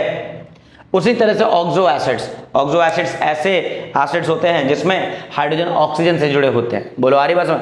जो हाइड्रोजन H+ की तरह निकल के आएंगे, जो एसिडिक हाइड्रोजन होते हैं वो ऑक्सीजन से जुड़े होते हैं किसी भी ऑक्सी एसिड में। भाई ऑक्सी एसिड जैसे नाइट्रोजन के 2 ऑक्सी एसिड HNO2 HNO3 कम से कम ये पता हो, है ना। फॉस्फोरस के 3 पता हो कम से कम, H3PO4 hypophosphoric acid, H3PO3 orthophosphoric acid, orthophosphorous acid, H3PO2 hypophosphorous acid, इसको फॉस्फेनिक एसिड भी कहते हैं, फॉस्फोनिक एसिड भी कहते हैं। अभी तो फॉस्फोरस के बहुत सारे और भी ऑक्सी एसिड होते हैं। मैंने कहा कि एक ऑक्सी एसिड पर वीडियो बनाऊंगा, वो देखते रहना भाई तुम, है ना। सल्फर के H2SO3 H2SO4, सल्फर के भी और हो सकते हैं, है ना। मार्शल्स एसिड हो सकते हैं, कैरोस एसिड हो सकते हैं, आपके जो है पायरोसल्फ्यूरिक एसिड हो सकते हैं। खैर इन सभी में ऑक्सीजन का आप लोग -2 लेकर के चलो, इस पर +1 लेकर चलो, चार्ज निकाल लो। 2 का हो गया -4, 1 हो गया +1, तो सब मिला करके +3, इस पर हो गया +1, इस पर हो गया -6, +1 -6 मिला करके -5, तो नाइट्रोजन का आ जाएगा +5। ये जो मैं कर रहा हूँ ऐसा करना आ गया ना, बस स्पीड भी बढ़ेगी, क्योंकि आजकल के पेपर खाली जानने से क्लियर नहीं हो रहा है। आजकल का नीट का पेपर स्पीड टेस्ट है भैया, स्पीड टेस्ट है, देखा टिक किया। ऐसे भी धुरंधर पहुंचेंगे तो 2 घंटे के अंदर पेपर कंप्लीट करके बैठ जाएंगे, याद रखना, है ना। उन्होंने मेहनत करी, उन्होंने टाइम दिया है इस चीज़ को, और खुद पे भरोसा किया है। जो ड्रॉप लिया है, सेकंड ड्रॉप लिया है, थर्ड ड्रॉप लिया है, तो भैया उन सबको तो पहले सलाम है कि तुम इतने ड्रॉप लेकर के हिम्मत दिखा रहे हो, कंपटीशन बढ़ रहा है तब भी तुम लगे हुए हो, है ना। वरना गिव अप करने वाले बहुत देखे मैंने। अब इधर देखो, इन पेरोक्साइड्स, अब ये सारे केसेस ऐसे थे जहां ऑक्सीजन का ऑक्सीडेशन रेट -2 है। अब आ जाओ पेरोक्साइड्स, क्या लिखा हुआ है पेरोक्साइड्स में? ऑक्सीजन का ऑक्सीडेशन रेट कितना होता है? -1 होता है। कितना होता है? -1 होता है। अब मान लो तुम्हें पता ही नहीं ये पेरोक्साइड है, तो मैं कोई कंपाउंड लिख के दे रहा हूं, मैं Na2O2 में बताना है ना, H2O2 में बताना है, BaO2 में बताना है, SrO2 में बताना है, CaO2 में बताना है। मैंने ऐसा लिख के दिया। पता है क्या, इन सब में कम से कम हम इनका तो पहचानते हैं पहले से, जिनसे ऑक्सीजन जुड़ा हुआ है। अरे सोडियम किससे जुड़ा हुआ है? ऑक्सीजन किससे जुड़ा हुआ है? सोडियम से। तो एक सोडियम का +1 होता है, तो 2 सोडियम का +2 होगा, तो 2 ऑक्सीजन पे -2 आएगा, 1 पर -1 आएगा। बात को समझो, मतलब ठीक है, मुझे नहीं पता इनको पेरोक्साइड कहते हैं, पर ऑक्सीजन का ऑक्सीडेशन रेट ही तो निकालना था। क्या इनका नियम नहीं सिखाया कि एल्कली मेटल का हमेशा +1 होता है? तो एक सोडियम का अगर +1 होता है तो 2 का +2 हुआ, तो 2 ऑक्सीजन पर -2 हुआ, हर ऑक्सीजन पर -1 हुआ। एक और बात बताऊं, पेरोक्साइड आयन किसको कहा जाता है? अरे पेरोक्साइड आयन कहा जाता है O2 के ऊपर 2-, O2 के ऊपर 2-, 2 ऑक्सीजन के ऊपर 2 नेगेटिव चार्ज, 2 ऑक्सीजन के ऊपर 2 नेगेटिव चार्ज, पेरोक्साइड आयन इसको कहते हैं गधों। ठीक है ना, ध्यान रखेंगे। अब इस वाले में एक हाइड्रोजन का ले लो +1, 2 का ले लो +2, 2 पर ले लो -2, 1 पर ले लो -1, हाइड्रोजन पेरोक्साइड। बेरिलियम का अकेले +2 तो 2 पर -2 तो 1 पर -1, स्ट्रोंशियम का अकेले +2 तो 2 पर कितना हो गया, इसमें +2 तो 2 पर -2 तो 1 पर -1, कैल्शियम पेरोक्साइड -1। बात को समझो, रट्टा मत लगाओ ये पेरोक्साइड है। जिनको सिखा दिया, जिनका पता है उनके थ्रू इसका निकाल लो। अब सुपर ऑक्साइड में आता कितना है? -1/2। नहीं पता सुपर ऑक्साइड किसको कहते हैं, कोई बात नहीं, मैंने एग्जांपल दे दिया, KO2 लिख दिया, RbO2 लिख दिया, CSO2 लिख दिया। मैंने पूछा कि इनमें ऑक्सीडेशन रेट खाली ऑक्सीजन का बता दो तुम। अरे तो पोटेशियम का किसको नहीं पता है कि ये +1 होता है? तो अगर एक पोटेशियम का +1 होता है तो 2 ऑक्सीजन पे -1, मतलब 1 ऑक्सीजन पर -1/2। रुबिडियम का +1 तो 2 पर -1, मतलब 1 का -1/2 +1 -1/2, खत्म हो गया खेल। तो ये सारी बातें थी ऑक्सीजन के रिगार्डिंग। एक और है ओजोनॉइड्स, है ना। ओजोनॉइड्स दिख रहा है तो लिख दूंगा यहीं पर, ठीक है। ओजोनॉइड्स में in ozonides oxidation state of oxygen is equal to -1/3। अरे KO3 लिख के किसी ने पूछा कि बताओ ऑक्सीडेशन स्टेट कितना है? एक पोटेशियम का +1 होता है तो 3 पर -1, तो 1 पर -1/3, -1/3 आ जाएगा। इस पर ध्यान रखेंगे, है ना। अब कुछ ऑक्सीफ्लोरो कंपाउंड्स होते हैं। अरे ऑक्सीफ्लोरो कंपाउंड किसको कहते हैं? जिसमें ऑक्सीजन किससे जुड़ा है? फ्लोरीन से। तो अगर ऑक्सीफ्लोरो कंपाउंड से, ये भी एग्जाम्पल यही देखा जाए, इन ऑक्सीफ्लोरो कंपाउंड्स, ये भी बड़े स्पेसिफिक और इंपॉर्टेंट एग्जाम्पल है। In oxyfluoro compounds oxidation state of oxygen will come out to be positive, है ना, इसका पॉजिटिव आएगा। जैसे मान लो ये पूछा गया है OF2 और O2F2, क्या हमने अभी थोड़ी देर पहले सीखा था कि फ्लोरीन का हमेशा -1 ही होता है, तो ठीक है ना, उसी से पता चल जाएगा। एक फ्लोरीन का -1 तो दो फ्लोरीन का -2 तो ऑक्सीजन पर +2, एक फ्लोरीन पर -1 दो फ्लोरीन पर -2 दो ऑक्सीजन पर +2 हर ऑक्सीजन पर +1। O2F2 और OF2 खूब पूछा जाता है, ठीक है ना। ये हो जाएगा, जो भी पेज है आप लोग फोटो लीजिए, फिर आगे की बात करते हैं। तो भाई हमारा रूल नंबर 7 है कि कैसे हम मिनिमम और मैक्सिमम ऑक्सीडेशन स्टेट निकाल सकते हैं।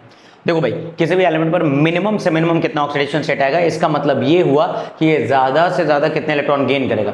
अगर कोई भी एटम न्यूट्रल है, इलेक्ट्रॉन गेन करेगा तो उस पर माइनस का चार्ज आएगा। माइनस का चार्ज आने का मतलब नेगेटिव ऑक्सीडेशन स्टेट आएगा।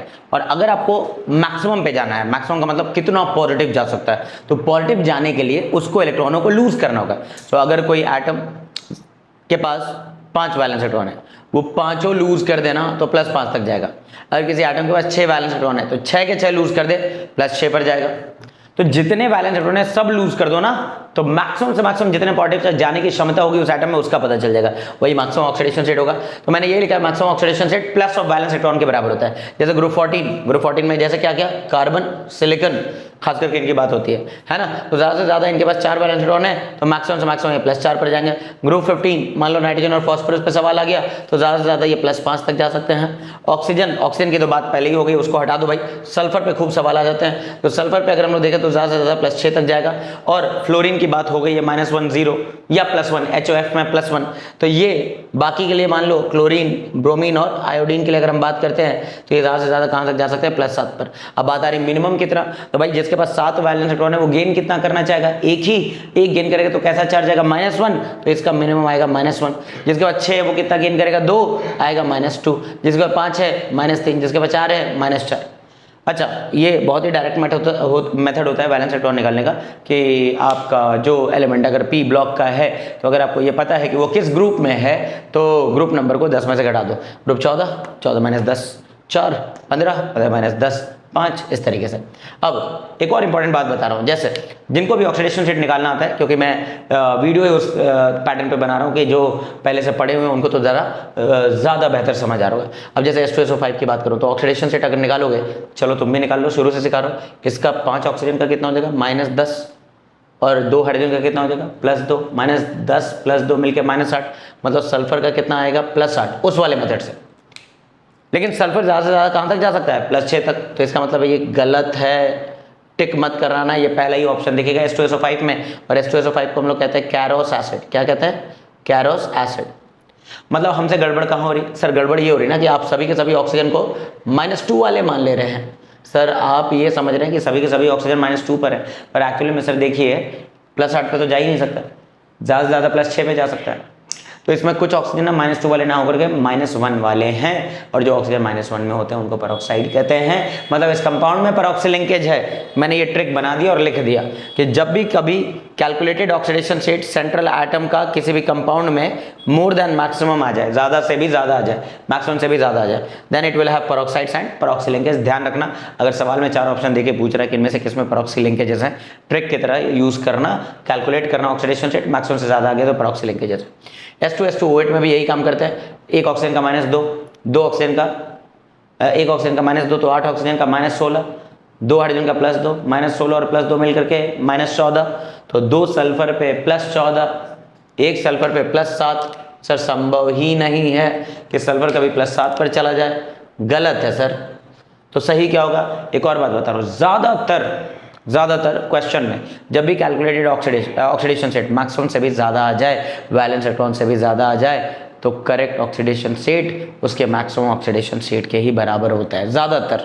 एक आध क्वेश्चन है जहाँ पर अलग बात होती है, जैसे K3CrO8 में अलग बात होगी, लेकिन इसको भी डील करने का टेक्निक दूंगा, टेंशन मत लो। CrO5, हाँ जी, एक ऑक्सीजन का कितना, -2, 5 का कितना, -10, तो क्रोमियम पर आपके हिसाब से कितना, +10, नहीं पॉसिबल है। क्रोमियम के पास कितने वैलेंस इलेक्ट्रॉन होते हैं, तो सर क्रोमियम का एटॉमिक नंबर तो 24 होता है, जिसको आप डी ब्लॉक में पढ़ाते हो, आर्गन 3d5,4s1। तो डी ब्लॉक के एलिमेंट इलेक्ट्रॉन एस में से भी लूज करा सकते हैं, पार्टिसिपेट करा सकते हैं बॉन्डिंग में, और डी में से, due to comparable energies of these two subshells. So पता चला इसके पास 6 वैलेंस इलेक्ट्रॉन है, तो इसका जो मैक्सिमम ऑक्सीडेशन स्टेट जा सकता है, कहाँ तक जा सकता है, +6 तक। क्रोमियम का ज़्यादा से ज़्यादा ऑक्सीडेशन स्टेट +6 तक जा सकता है, एटॉमिक नंबर 24 होता है, ये यहाँ पर साफ साफ लिख रहा हूँ। तो ये गलत है, इसको टिक मत करना, मतलब इसके अंदर भी परऑक्सी लिंकेज है। अब HNO4 लिख दिया, HNO4 में -8 +1, तो इस पर +7 आ जाएगा। संभव नहीं है कि नाइट्रोजन कभी +7 पर जाए, नाइट्रोजन के पास 5 ही वैलेंस इलेक्ट्रॉन होते हैं, +5 तक ही जा सकता है, ये भी गलत है। ये सारे के सारे आपको बता रहा हूँ, ये ऐसे क्वेश्चन है जिसमें परऑक्सी लिंकेजेस और परऑक्साइड्स है। अब K3CrO8 में अगर निकालें तो ये हो गया -16 + 3 -13, तो क्रोमियम पर कितना आएगा +13। संभव है क्या? नहीं, क्रोमियम ज़्यादा से ज़्यादा +6 तक जाता है। All these are the tricky questions जहाँ पर स्टूडेंट गलत कर देता है नॉलेज की कमी की वजह से, ठीक है ना। मतलब करंट ईयर वाले तो अक्सर ही गलत करते हैं ये सब। हाँ, इसमें मैंने बोला है कि करेक्ट ऑक्सीडेशन रेट क्या है, तो एक बार यहीं पर बताता हूँ, डील करना सिखाऊंगा मैं। करेक्ट ऑक्सीडेशन रेट इस पर +6 आना चाहिए। कितना आना चाहिए? +6। इसका करेक्ट ये है। सल्फर पे भी +6, जब भी मैक्सिमम से ज़्यादा आ जाए तो मैक्सिमम ही सही होता है। CrO5 में भी +6, HNO4 में +5, पर यहाँ पर ध्यान रखेंगे +5 होता है। ये एग्जाम्पल सिखाऊंगा कैसे मुझे पता चला, सिखाऊंगा, रटने को नहीं बोल रहा हूँ मैं, ठीक है ना। अब लास्ट सेकंड लास्ट रूल है इनफैक्ट, ठीक है ना। मतलब 2 रूल और लिखवा दूंगा इसके बाद में। अगर कोई भी आयन दिया हुआ है, आयन का मतलब सिंगल एटम पर चार्ज, तो जितना उसका चार्ज है वही ऑक्सीडेशन सेट है। जैसे सोडियम +1, पोटेशियम +1, इन सभी का ऑक्सीडेशन सेट +1 लेना है। इन सभी आयन पर कितना चार्ज है? +2, तो ऑक्सीडेशन सेट +2। इन सभी का ऑक्सीडेशन सेट +3, इन सभी का +4, इसका -1, -2, -3। याद रखना, मैंने बोला आयन्स, आयन्स का मतलब क्या होता है? एक एटम पर चार्ज। क्या? एक एटम पर चार्ज, वो आयन्स होने चाहिए, सिंपल आयन्स होने चाहिए। अगर वो रेडिकल है तब नहीं, ये गड़बड़ मत करना। अगर मान लो कोई N3 -1 दे रहा है, मान लो कोई O2 -2 दे रहा है, या O2 -1 दे रहा है, अब इसमें मैं पूछ रहा हूँ ऑक्सीडेशन स्टेट, तो तुमको अगर सर ने बोला था जितना चार्ज है भाई यहाँ 3 नाइट्रोजन है, तो 3 नाइट्रोजन पे कितना चार्ज है? -1, तो एक नाइट्रोजन पर कितना होगा? -1/3। याद करो, जस्ट अभी थोड़ी देर पहले शुरुआत में ही क्या बोला था? Oxidation state is charge on a single atom. Oxidation state का मतलब एक एटम पर कितना चार्ज है, वही ऑक्सीडेशन स्टेट है। तो 2 ऑक्सीजन पर -2, 1 पर -1, 2 ऑक्सीजन पर -1, 1 पर -1/2। आ रही बात समझ? तो ये सब आपको डील करना आना चाहिए। बाई चांस अगर कोई है ना H2 -1 दे करके पूछ रहा है, तो ये भी -1 -1/2 हो जाएगा, है ना। मॉलिक्यूलर ऑर्बिटल थ्योरी में हम लोग यही सब तो करते थे, ऐसे वाले डायटोमिक रेडिकल्स चेक कर रहे होते। इतनी बात तो समझ आ गई। 2 रूल और लिखने जा रहे हैं हम लोग, rule number 9 and rule number 10। एक बार सारे रूल्स रिवाइज करो। इस वीडियो में सारे रूल्स लिखवाऊंगा ऑक्सीडेशन स्टेट निकालने के, और बहुत सारे क्वेश्चन कराऊंगा, बहुत सारे, जिनमें से बहुत सारे तो PYQs में पूछे हुए सवाल होंगे कि इसका ऑक्सीडेशन स्टेट क्या है, उसका ऑक्सीडेशन स्टेट क्या है। तो एंड तक देखना, और फिर एक नेक्स्ट वीडियो बनाऊंगा जिसमें आपको रेडॉक्स, बैलेंसिंग और ऑक्सीडाइजिंग एजेंट और रिड्यूसिंग एजेंट पहचानना सिखाऊंगा मैं। उसमें मैं डी ब्लॉक के भी रिएक्शन कवर करूंगा, तो वीडियो को मिस मत करना, शेयर भी कर देना भाई। ओके बच्चों, तो लास्ट 2 रूल्स पर आते हैं। एक रूल है अपने पास कि अगर अपने पास कोई रेडिकल है, रेडिकल का मतलब क्या होता है? बहुत सारे एटम पर charge, group of atoms having charge, carbonate, sulphate, nitrate, perchlorate, hydroxide, chlorate, ammonium, है ना। तो ये जितने भी तरह के है ना अपने पास क्या है? रेडिकल्स हैं। तो उनमें जितने भी एटम है सभी का ऑक्सीडेशन स्टेट मिला करके चार्ज के बराबर होना चाहिए। मतलब यहाँ पर कार्बन है, मान लो कार्बन का निकालना है, मान लो X, 3 ऑक्सीजन है, तो 3 × -2 शुड बी इक्वल्स टू -2। अरे बात समझ? तो इस तरीके से हमें X मिल जाएगा, मतलब कार्बन का मिल जाएगा। कार्बन का कितना आ जाएगा यहाँ पर? +4 आ जाएगा। कितना आ जाएगा? +4। आप इस इक्वेशन से सॉल्व कर लेना। सल्फेट में सल्फर का बताना है, कितने सल्फर है? 1। मान लो X है, 4 ऑक्सीजन है, तो 4 × -2 है ना, 4 × -2 इक्वल टू क्या? -2। यहाँ से सॉल्व करके +6 आ जाएगा। नेक्स्ट नाइट्रेट पर देखो, X मान लिया 3 ऑक्सीजन का, 3 × -2 इक्वल टू -1, सॉल्व करके +5 आ जाएगा। तो इस तरीके से आप इनका सॉल्व कर सकते हो। अगर किसी रेडिकल पे पॉजिटिव चार्ज है तो पॉजिटिव चार्ज से इक्वेट करो। नाइट्रोजन का मान लिया मैंने X है, 4 हाइड्रोजन का कितना लोगे? कुछ बच्चे +1 ले रहे होंगे, तो सही है ना, क्योंकि नाइट्रोजन तो ज़्यादा इलेक्ट्रॉनिक है, नाइट्रोजन पे तो माइनस आएगा, तो हाइड्रोजन पे कितना आएगा? प्लस आएगा। तो 4 हाइड्रोजन का 4 × +1 शुड बी इक्वल्स टू +1, तो यहाँ से नाइट्रोजन का -3 आएगा। अमोनियम, कोई भी अमोनियम कंपाउंड्स हो, अमोनियम में नाइट्रोजन का हमेशा -3 आ जाएगा। अब इसका ClO2 X मान लिया, 2 ऑक्सीजन का 2 × -2 मान लिया, इक्वल टू +1 मान लिया, ये इधर गया +5 आ गया। इस वाले में फॉस्फोरस, सर X मान लीजिए फॉस्फोरस का, 4 ऑक्सीजन का 4 × -2, नेगेटिव चार्ज है तो -3, सर +5 आ जाएगा। तो इस तरीके से सभी का निकाला जा सकता है। अब आप ध्यान से देखिए, यहाँ पर लास्ट है कि अगर न्यूट्रल कंपाउंड है तो न्यूट्रल कंपाउंड पे नेट चार्ज कितना हो जाएगा? 0। तो जैसे आपके पास ये कंपाउंड दिया हुआ है, अब इसमें कार्बन का निकालना था, इसमें मान लो सल्फर सेंट्रल एटम का, नाइट्रोजन का और क्लोरीन का निकालना। भाई हाइड्रोजन किससे जुड़ा हुआ है? कार्बन से, जो कि नॉन मेटल है। तो 2 हाइड्रोजन का कितना हो जाएगा? 2 इंटू +1। कार्बन का नहीं पता x, और 3 इंटू -2। अब किससे इक्वेट करना है? न्यूट्रल कंपाउंड है तो 0 से इक्वेट कर दो। ये हो गया कार्बोनिक एसिड। क्या हो गया ये? Carbonic acid. कार्बोनिक एसिड में जब x निकालोगे तो कितना आ जाएगा? +4। अब ये सोडियम कार्बोनेट, तो ध्यान से देखो, 2 हाइड्रोजन की जगह पर क्या लगा दिया मैंने? 2 सोडियम। अरे जब एक हाइड्रोजन का +1 होता है तो 2 सोडियम का भी +1 हो जाएगा। मतलब बेसिकली क्या हुआ, यहाँ से 2 हाइड्रोजन हटा करके जब सॉल्ट बनाया सोडियम कार्बोनेट तो चार्ज बैलेंस किया मैंने, यहाँ पर भी +4 आएगा।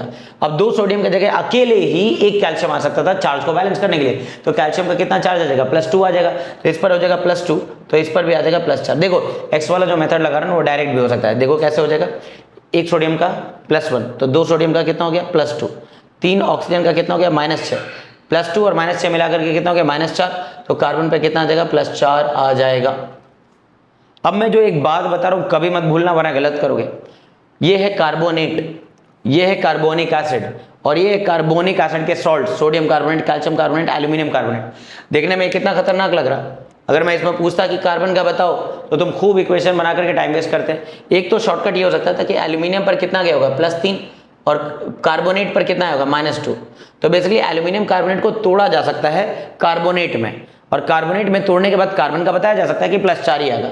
या फिर इतना ध्यान रखना, दुनिया का कोई भी कार्बोनेट सॉल्ट हो कार्बन का +4 आएगा, क्योंकि कार्बोनिक एसिड का +4 होता है, क्योंकि कार्बोनेट आयन का भी +4 होता है। मतलब किसी एसिड से H+ हटा दो और रेडिकल बना दो तो ऑक्सीडेशन स्टेट में कोई चेंज नहीं आता है, क्योंकि वो हाइड्रोजन, ऑक्सी एसिड का जो हाइड्रोजन है वो ऑक्सीजन से जुड़ा था, कार्बन से नहीं जुड़ा था। कोई एटम अगर कार्बन से जुड़ा है, सेंट्रल एटम से जुड़ा है, तभी उसके हटने से ऑक्सीडेशन स्टेट में चेंज आएगा। मतलब कार्बोनिक एसिड का जिनको स्ट्रक्चर पता है वो ये है, बेंड शेप होता है ये, सॉरी बेंड शेप कह रहा हूँ मैं, ट्रायंगुलर प्लेनर होता है ये, sp2 हाइब्रिडाइज होता है। मैं क्या कह रहा हूँ यहाँ पर, हाइड्रोजन किसका सराउंडिंग है? ऑक्सीजन का। तुमने H+ हटा भी दिया तो कार्बन के आसपास जो बॉन्ड्स बने हैं उनमें कोई चेंज नहीं आया, तो ऑक्सीडेशन नंबर नहीं बदलता है। और तुमने H+ हटा करके अगर यहाँ पर देखो H+ हटा तो माइनस आया, ये कार्बोनेट हो गई, और इनके जगह कोई कटायन लगा दिया Na+Na+, तो भी इसके आसपास का ऑक्सीडेशन स्टेट नहीं बदला।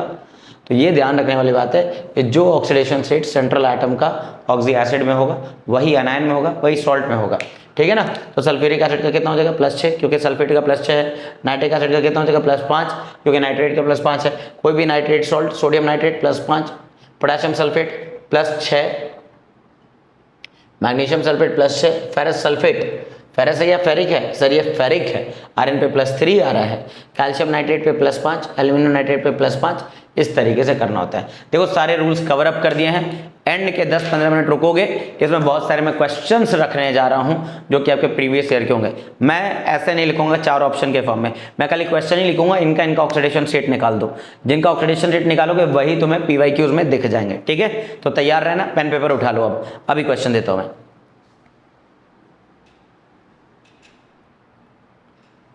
ओके बच्चों, तो देखो सारे रूल्स पढ़ा दिए। अब मैंने कुछ सेलेक्टेड क्वेश्चंस रखे हुए जिनमें जो अंडरलाइन एलिमेंट्स है ना उनका ऑक्सीडेशन स्टेट बताना है। मतलब मैंने देखा है कि जितने भी PYQs आए ना उनमें यही वाले एलिमेंट्स हैं जिनका बार बार ऑक्सीडेशन स्टेट पूछा जा रहा है। तो एक बार इनको ट्राई कर लो, फिर थोड़ी देर के बाद मैं डायरेक्ट आंसर लिखूंगा। मैं डायरेक्ट लिखूंगा, जो मैट्रिक बता रहा था मैं H वाला मेथड कुछ नहीं लिखूंगा। तो आप सभी क्वेश्चन को देखिए, 30 क्वेश्चन दिए, इनको ट्राई कर लो यार। ओके, तो अब देखते हैं कि क्या क्या ऑक्सीडेशन स्टेट आ रहा है। आप लोगों ने सबने ट्राई किया है, वीडियो पॉज करके ट्राई कर लिया होगा, अच्छी बात है। अब देखते हैं भाई, एक पोटेशियम का +1 और 4 ऑक्सीजन का -8 हो जाएगा, तो +1 -8 मिलकर -7, तो इस पर +7 आ रहा होगा, चेक कर लो। KMnO4 पोटेशियम पर मैग्नेट को कहते हैं, K2MnO4 पोटेशियम मैग्नेट को कहते हैं। तो 2 का हो गया +2 -8, +2 -8 मिलकर -6, तो इस पर आएगा +6। MnO2 में 2 का हो गया -4, तो इस पर आएगा +4, है ना। पायरोल्यूसाइड भी कहते हैं MnO2 को, पायरोल्यूसाइड। Mn2O7 में -14 और इस पर आएगा +14 कितना हो जाएगा? +7 आ जाएगा। मैग्नीज का वैसे भी मैक्सिमम +7 होता है। एक ऑक्सीजन का -2, तो 3 का -6, तो क्रोमियम पर +6 आ जाएगा। इसको क्रोमेट कहते हैं और इसको डाइक्रोमेट कहते हैं। CrO4 इस क्रोमेट आयन।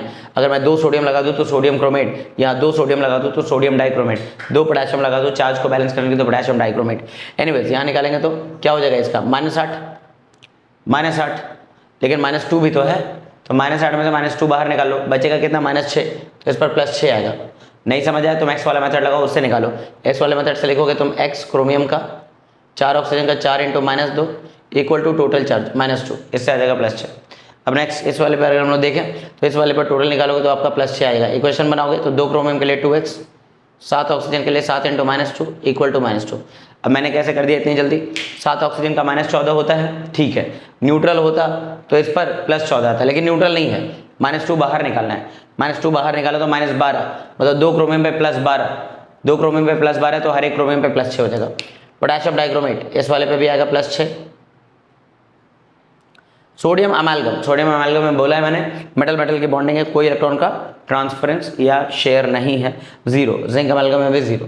Ki3 पोटेशियम का +1 होता है, 3 पर -1, -1/3 आयोडीन का आएगा। Na3 एक सोडियम का +1, 3 नाइट्रोजन पे -1, -1/3 आएगा। CrO5 अरे यार यहाँ से जो +10 आ रहा है गलत है, मैक्सिमम के बराबर मतलब +6 के बराबर। CrO5 अच्छा, इसका स्ट्रक्चर भी बड़ा बढ़िया होता है, मैंने कहा था इनके अंदर परऑक्सी लिंकेजेस होते हैं। तो CrO5 जो होता है ना बटरफ्लाई स्ट्रक्चर होता है भाई, बटरफ्लाई स्ट्रक्चर, ये है इसका बटरफ्लाई स्ट्रक्चर। इसमें देख सकते हो क्रोमियम के आसपास 5 बॉन्ड बने, 1 2 3 4 है ना, और 5 6 बॉन्ड बने, सॉरी, तो +6 आना चाहिए और +6 आ गया है। और इस पर आएगा -1, मतलब ये एक परऑक्सी लिंकेज है। इस पर आएगा -1, ये भी परऑक्सी लिंकेज है। तो टोटल कितने परऑक्साइड वाले ऑक्सीजन है? 4।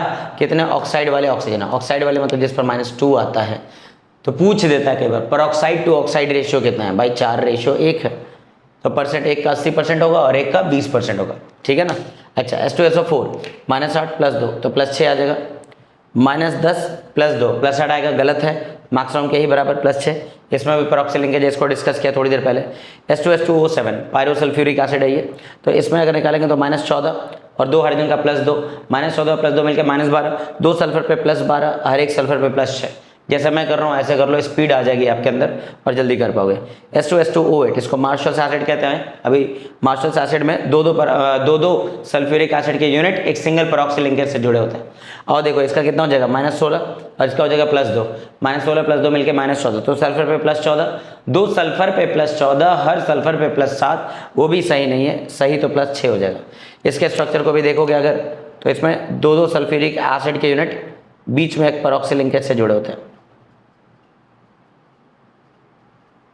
ये हो जाएगा इसका स्ट्रक्चर। आप निकालोगे अगर कोवेलेंट बॉन्डिंग वाले मेथड से भी, जो अभी सिखा रहा था शुरुआत में, +6 आएगा। 6 बॉन्ड है इसके आसपास, +6 आ जाएगा, 6 बॉन्ड। अब H2SO3 थायोसल्फ्यूरिक एसिड कहते हैं, थायोसल्फ्यूरिक एसिड।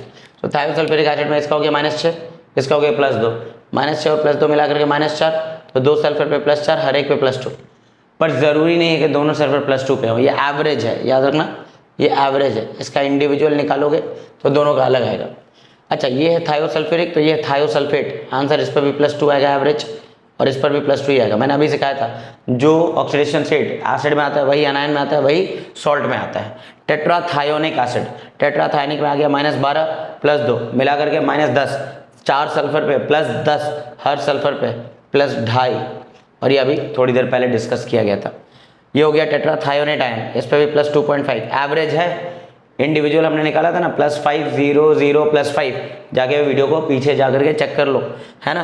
सोडियम थायोसल्फेट पे +2.5 बात वही है। O2F2 फ्लोरीन का -1, 2 का -2, तो इस पर +1, -2 तो इस पर +2। इस वाले पे सोडियम अजाइड, सोडियम का +1 तो 3 पर -1, तो 1 का -1/3।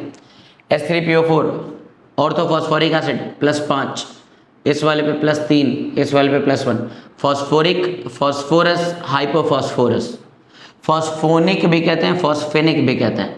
अब एक कैल्शियम का +2 होता है, तो 2 पर -2, हर एक पर -1। आई होप इतने सारे सवाल समझ आए होंगे, ठीक है ना। तो अगली वीडियो में हम रेडॉक्स बैलेंसिंग वगैरह सीखेंगे, और कुछ क्वेश्चंस आपके लिए रखूंगा मैं, जैसे नीट वगैरह में पूछे जाते हैं। हालांकि मेरे दिमाग में ये आ रहा है पहले टॉपिक समझाऊं एक आध वीडियो के अंदर, एंड देन केवल PYQs वाले वीडियो अलग बनाऊं, क्योंकि क्लास के भी बहुत सारे बच्चे बोल रहे थे सर ऐसे ज़्यादा बेहतर रहेगा, आप पहले टॉपिक समझा दीजिए एक आध छोटे वीडियोज़ में, एंड देन क्वेश्चन की ना सीरीज अलग चला दीजिए। मैं यही करूँगा, तो आप एक और वीडियो का इंतजार करें जिसमें मैं आपको रेडॉक्स बैलेंसिंग बिल्कुल ढंग से सिखाऊंगा। Thank you so much.